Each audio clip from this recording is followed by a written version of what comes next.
All right, guys, for my next video, we'll be talking about builders.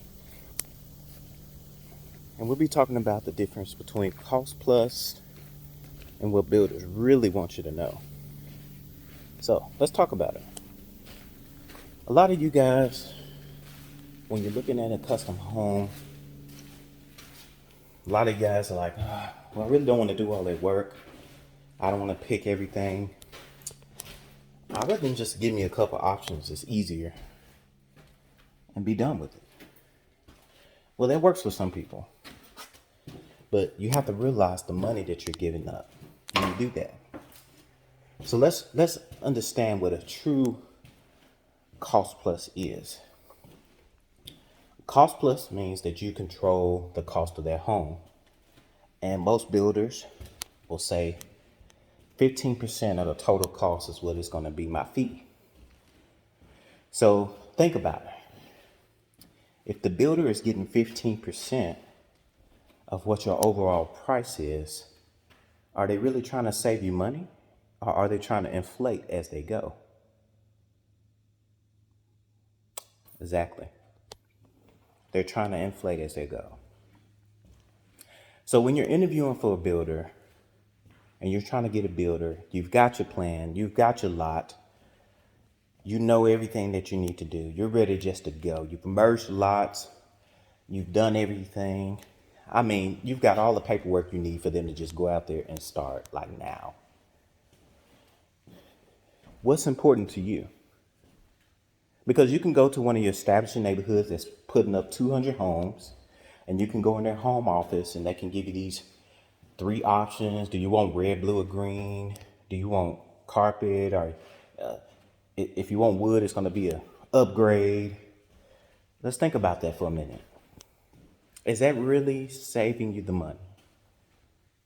Think about that. Because they're controlling the cost. They've bought the materials in bulk, so they're not paying a lot for them. And you're not getting a good quality. You're getting the Savers discount. So be mindful of what you're getting when you're building a home. Just because you go into a neighborhood and they're building 200 homes, it's not a custom cost plus home. Now, option two, like I said, custom home, you the control the financial overall, you believe. But the builder says I get 15% of the overall cost. So basically he's giving you his invoices, but that's not the price he paid for it. I know that.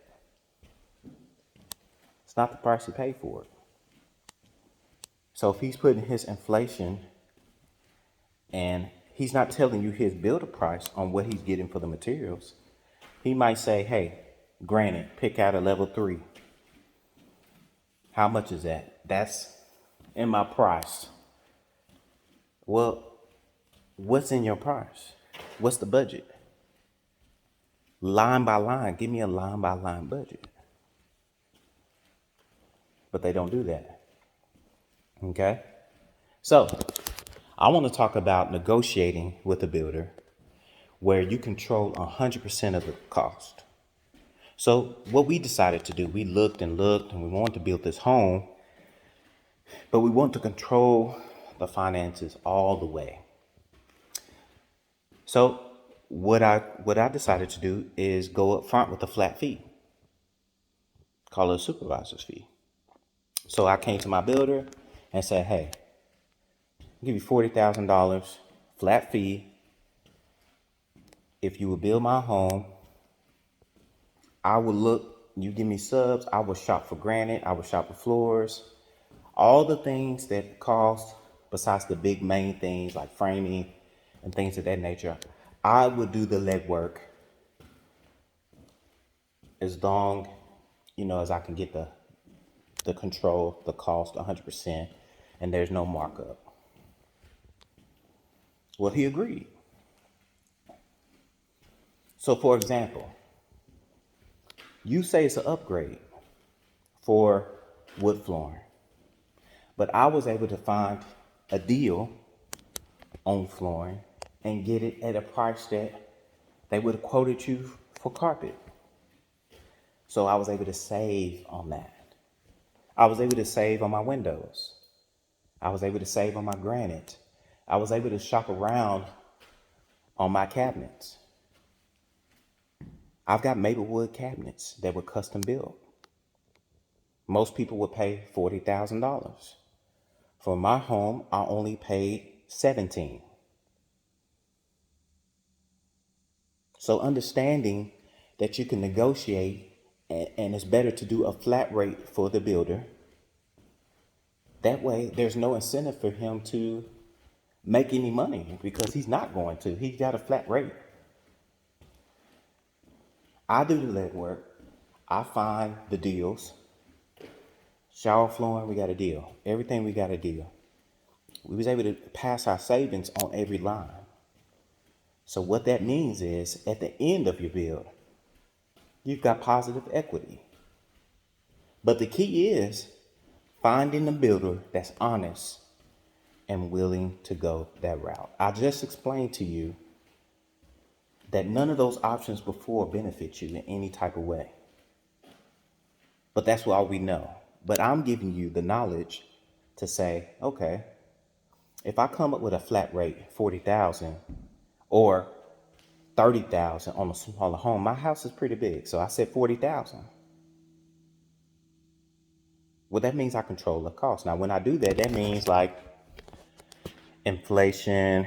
I have to watch out for that. So another thing I'm going to tell you, this route is going to guarantee you positive equity, but you have to have patience. One thing you got to talk to your wife about.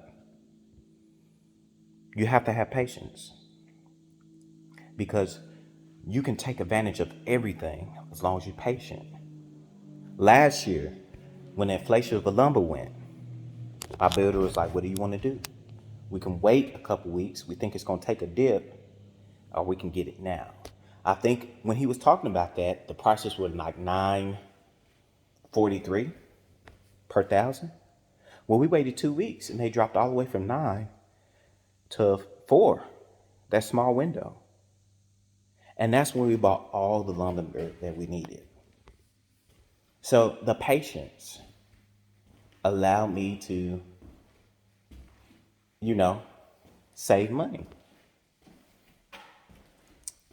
So, just like now, if you're building a home, watch the stock market, pull up lumber, because lumber is 60% of the overall price of the home.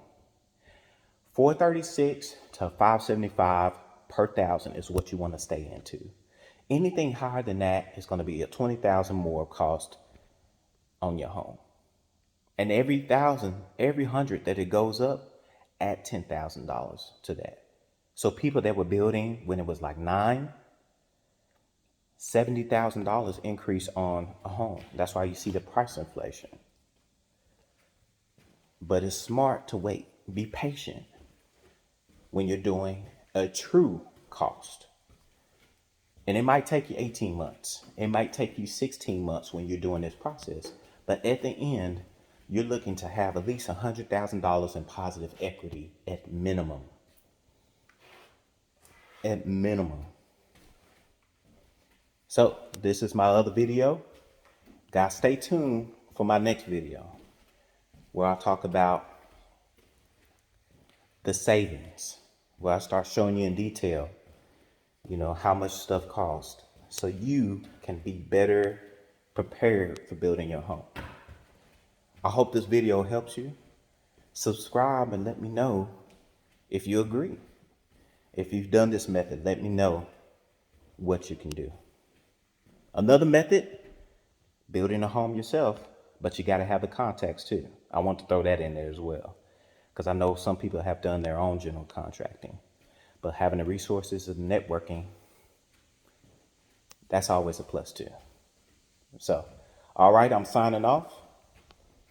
Look forward to my next video where we talk about products and savings.